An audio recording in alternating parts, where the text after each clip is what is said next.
Hello and welcome to Dialogue. I'm Yang Rui in Beijing. Last week, in a rare address to his nation, the Emperor of Japan suggested he would like to abdicate the throne, citing reasons of age and health. However, some suggested the speech was an indirect challenge to Prime Minister Shinzo Abe, who seeks to revise Japan's pacifist constitution. So what are the constitutional and political issues brought forward by this extraordinary sequence of events? How does the Japanese public view the emperor's position? And what will be the repercussions for Japan's politics as a result? To discuss these issues and more, I'm happy to be joined in the studio by Teng Jianquan, Director of the Department for American Studies at the China Institute of International Studies, and Harvey Zodian, freelance columnist for China Daily. We'll also speak by telephone to Yoichi Shimazu, former editor of Japan Times Weekly. But before we begin our discussion, let's take a look at this.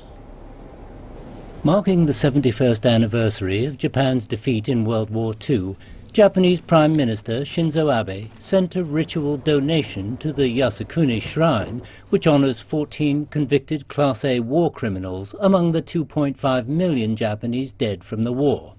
To mark his first year in power, Abe visited the shrine in December 2013, triggering anger among neighboring countries who suffered from Japan's aggression.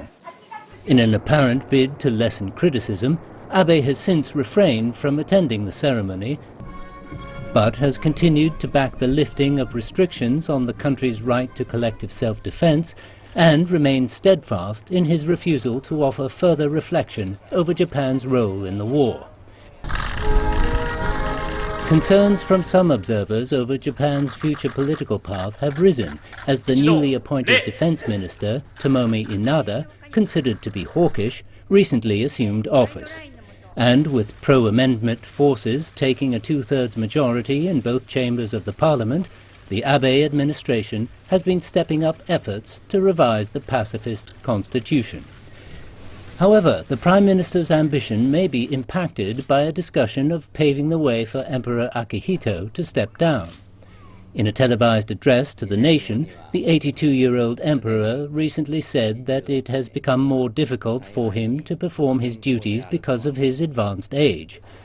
But the emperor cannot abdicate or directly mention the issue, as it involves the constitution and imperial law, and he is prohibited from involving himself in political matters because of his symbolic position. Japanese analysts say for now, the parliament has no choice but to prioritize the question of abdication over that of revising the constitution. Gentlemen, what's going to happen next? Do you think the constitution will be revised and that will take a longer period of time instead of prioritizing the issue, for example, of amending the pacifist constitution? That will be against the wishes of Prime Minister Shinzo Abe. What do you think of the agenda? Well, it seems like the Abe government was intent on pushing forward, now that they have the two-thirds majority in both houses, the remilitarization of the Japanese constitution and moving it away from the pacifist constitution that they've had since after World War II. Now with the emperor's statement, there's a great demand, or will be great demand, to address that issue first. Abe is term limited, so after 2018 he'll be out of office. It depends on how long this issue takes regarding this succession and the abdication. But the easiest way forward is to kick the can down the road, or I think it's more a hornet's nest, and make a one-time only exception for this emperor and consider the larger issue somewhere in the future. Given the overwhelming support by the public for the abdication issue, now, do you think it is likely that the abdication will be seriously discussed by both houses of the parliament, and that will, of course, postpone the constitutional ambition of Prime Minister Shinzo Abe? That might be one group of the argument in Japan. Some said this is actually an issue of health of the empire. Another said this is actually a final struggle by the empire for the peace and stability in Japan and in the region, because the Shinzo Abe's intention to revise the pacifist constitution. And that might give some obstacles on the way for Shinzo Abe to revise the constitution. And after he got the majority of the Parliament House, I think one big obstacle now is the referendum of the Japanese public. According to the law, Shinzo Abe should get 50%, half of the people in favor of such a revision of the constitution. So I think this time the announcement of the emperor will give some obstacles on the way for Shinzo Abe to go ahead. Let me cross over to Yoichi Shimazu, former editor of Japan Times, a journal in English. Hello, Yoichi. Hello. Good to hear you again. Right. Polls suggest that the Japanese people overwhelmingly support the emperor's wishes to retire, as expressed in his speech. But how much will this personal support for the emperor translate into political support for the measures that will be required to allow his retirement? Yoichi? Well, you have to put this into the context of a constitutional revision. And as such, it's a brilliant move by the emperor and the Imperial Household Agency.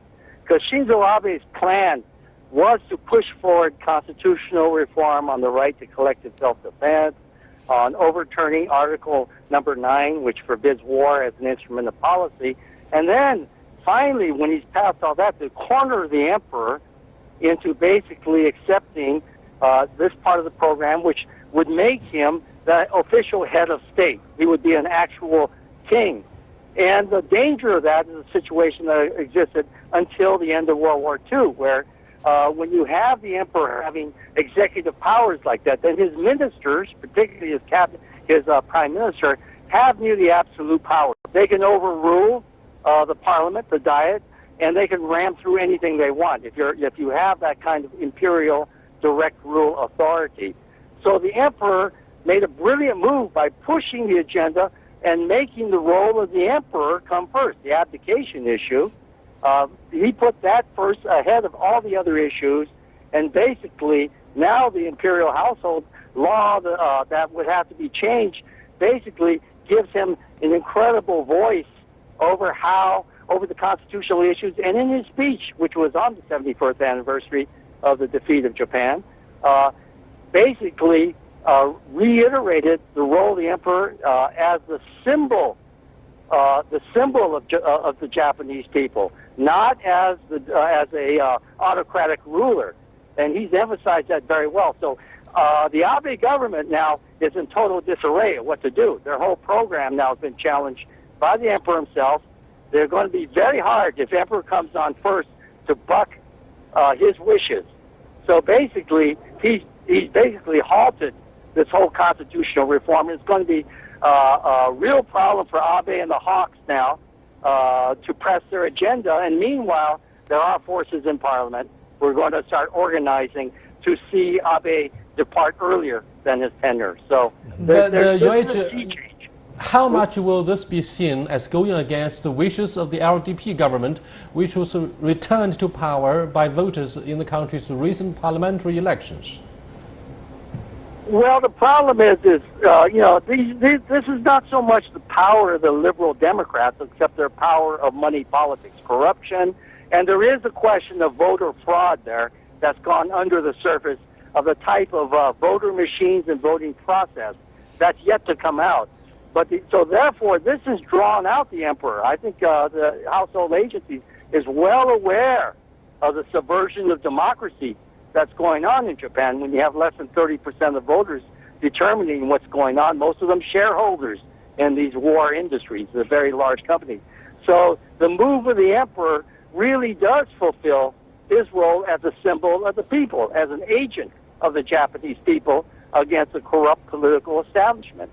So this is a brilliant move by the emperor, and this is the real first sign that a resistance to the constitutional reform is now possible, and that members of the Diet will not break with the emperor to support Shinzo Abe. That's for absolutely sure. Many will stick with the wishes of the emperor. And so Abe's group, his hawks, are going to face an increasing crisis as the popular momentum builds up for letting the emperor have his wishes, which includes Article 9 of the Constitution, a peaceful country, not war making, and so on. So I think it was a brilliant move by the Imperial Household Agency without violating his role under the Constitution. Thank you very much, Yoichi. I'll get back to you after taking a break. Thank you very much, Yoichi. Welcome back. The role of the Japanese emperor is very much a ceremonial one, with the end of the Second World War depriving him of real executive powers. So, how do you assess the political influence of the constitutional monarchy in shaping either domestic or foreign policies today? The emperor in Japan is a moral leader, and as such he sets the tone for the nation. And I think that this was a brilliant move on his part, but I worry about the fact that there are many opposing forces, and those opposing forces coalesce into an organization called Japan Conference, a conference that's made up of opinion leaders and business people and former deans and members of the government and current members of the government, for which the Prime Minister serves as special advisor. This is going to be a monumental chess match between the emperor and between those people.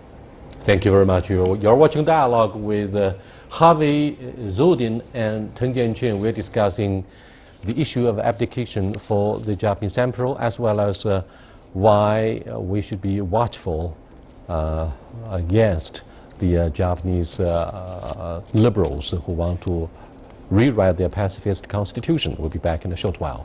Stay with us.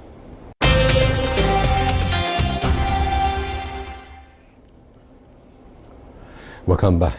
Welcome back. Last week, within a period of 3 days, the Japanese government lodged 5 or 6 protests against the alleged Chinese presence in the East China Sea around the waters of Diaoyu Islands. What's happening there, Mr. Tang? I think this is actually a routine job done by the surveillance vessels in the waters surrounding Diaoyu Island is islets. It's very routine, and I don't know why the Japanese government suddenly gave such a strong protest, even called our ambassador to Japan. One reason is that after the majority got by Shinzo Abe in the parliament, they should give some a threat to the public so they can mobilize the support from the ordinary people in Japan, so they can continue the momentum in the revision of the constitution. This is one reason for the such strong protest then suddenly given from the Japanese government, and we should give a very serious consideration on these protests, because certainly give such a strong protest just to show the Shinzo Abe's determination to continue to manipulate the so-called Chinese threat in Eastern China Sea, and not only the Diaoyu Island, but also the oil fields in the Eastern China Sea. They also protest the oil field activities by the Chinese companies there. So I think we should take seriously on the protest from the Japanese side, because this is a manipulation by the Shinzo Abe administration, so they can mobilize support from the public. And Harvey, do you think the proposed deliberations about the issue of abdication in the parliament will be held hostage by the rising tensions in the East China Sea? It's apparently an attempt, according to Mr. Teng, by Prime Minister Shinzo Abe to divert public attention from domestic issues to external threats, quote unquote, by China. I think wishful thinking would have us believe that the focus would be inward in Japan and focus on these important issues, especially now this issue of the abdication.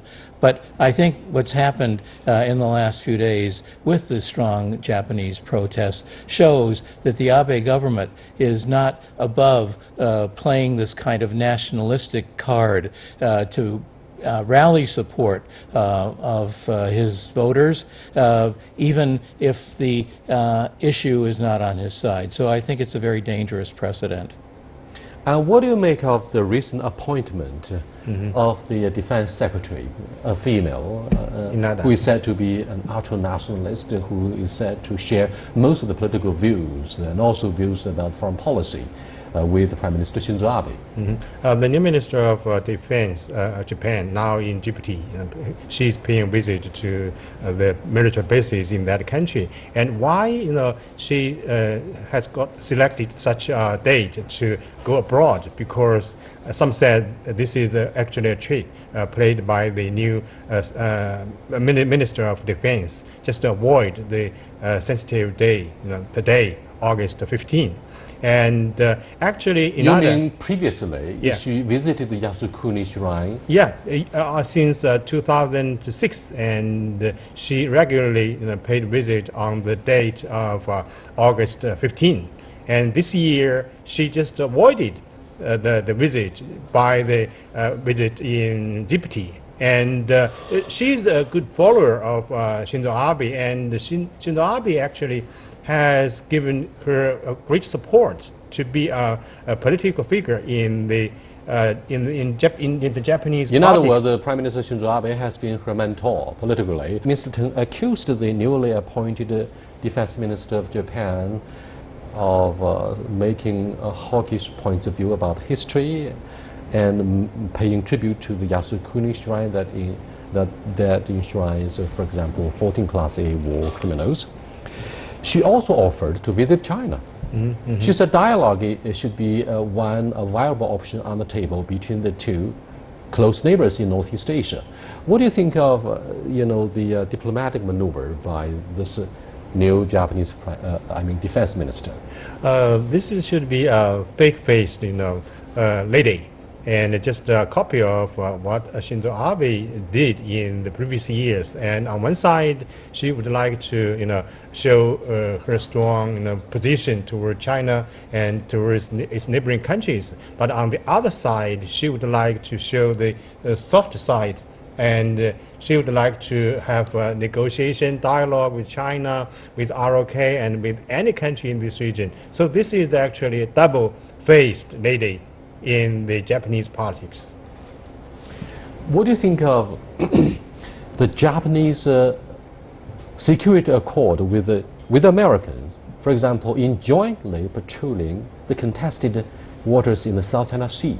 I mean, after ASEAN, the regional bloc, issued a statement that seeks to reconcile the strained relations with China, we were confronted with the release of a trilateral statement by Australia, the United States, and Japan, saying they're going to move ahead with their routine patrols of the contested waters.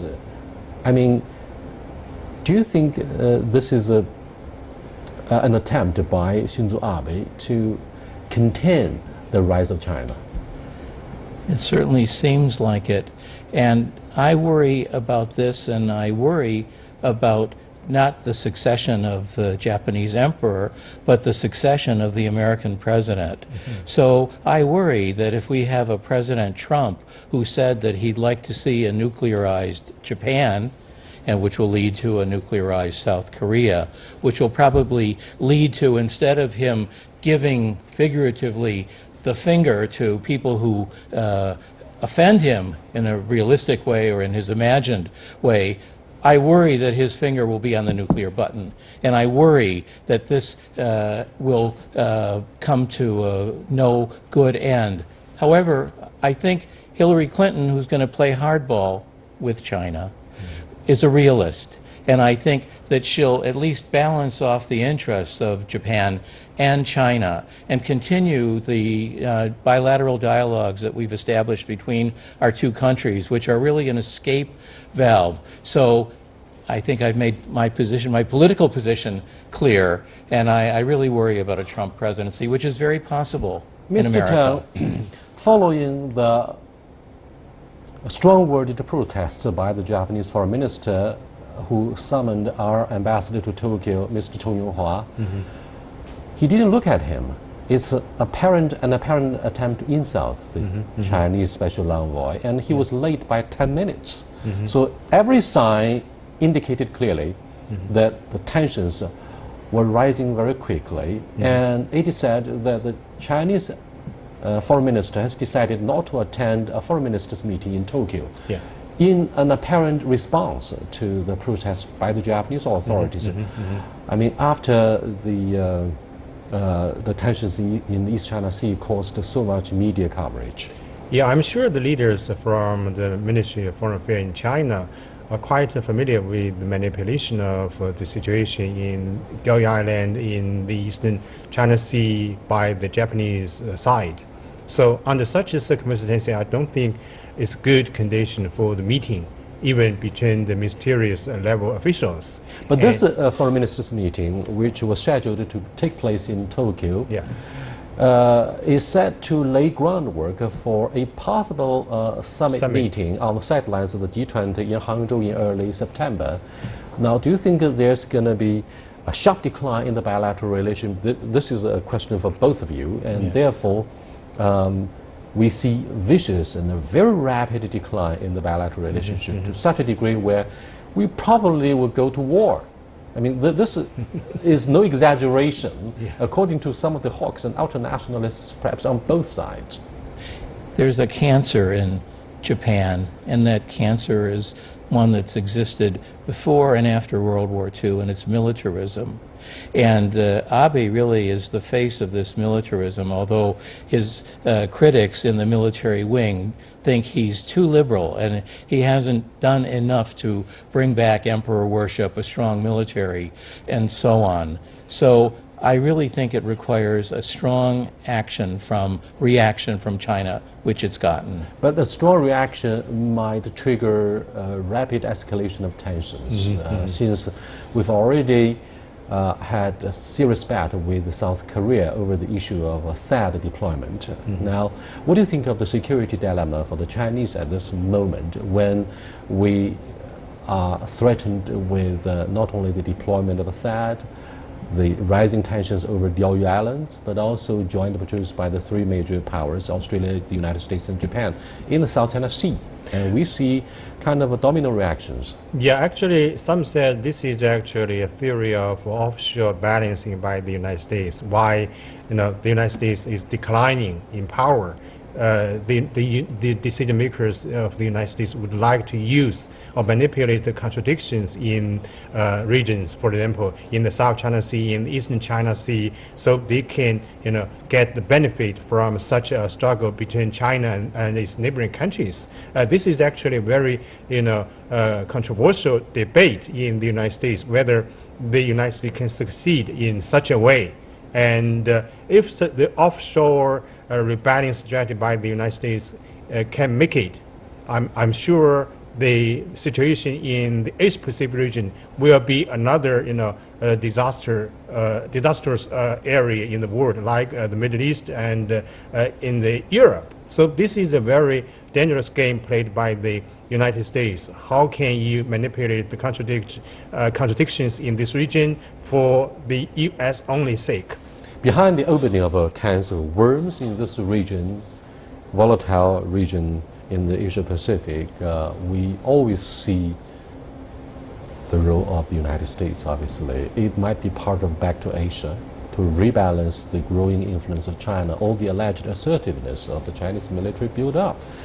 However, in your review, what do you think of Obama administration's China policy? Do you think the U.S. has succeeded in isolating China? Because Secretary Carter said at the Shangri-La dialogue in his speech that what China does intends to build a great wall of isolation. In fact, the isolation has deliberately been imposed by the United States, according to the Chinese observers here.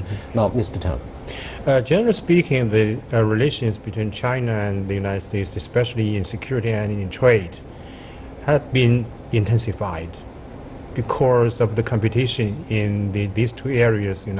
Already have become directly confrontations between the two sides. On one side, I think the cooperation is still there. For example, the cooperation in non-traditional threat challenges. For example, the cooperation on climate change, non-proliferation, and anti-piracy we discussed before our program. And on the other side, the competition also, has been intensified. So we actually, generally speaking, President Obama's policy toward China so far so good. In my opinion, because in the past at least 7 years, there were no ups and downs in the relations. Only some, flashing points, something like the South China Sea dispute, cyberspace. But I think the trade relations, the political relations, I think have been so far so good. Lame duck, do you think President Obama can get his job done on the sidelines of the G20 summit in Hangzhou regarding a slight improvement of the relationship between Washington and Beijing, Mr. Tang? Yeah, I think the lame duck. I don't like to use this word, but I think President Obama would use this opportunity to maintain the diplomatic legacy. And as for China, I'm sure the decision makers of China would like to use this moment, the summit between President Xi Jinping and President Obama, as a continuation of the relations between the two countries. Even, Donald Trump, got position in next year, or Hillary Clinton get position. I think the relations between China and the United States should maintain on the stable track. Thank you very much, gentlemen. I wonder which summit meeting will generate more headlines, the one between Obama and Mr. Xi Jinping, or the one between Putin and Mr. Xi Jinping on the sidelines. Until then, goodbye.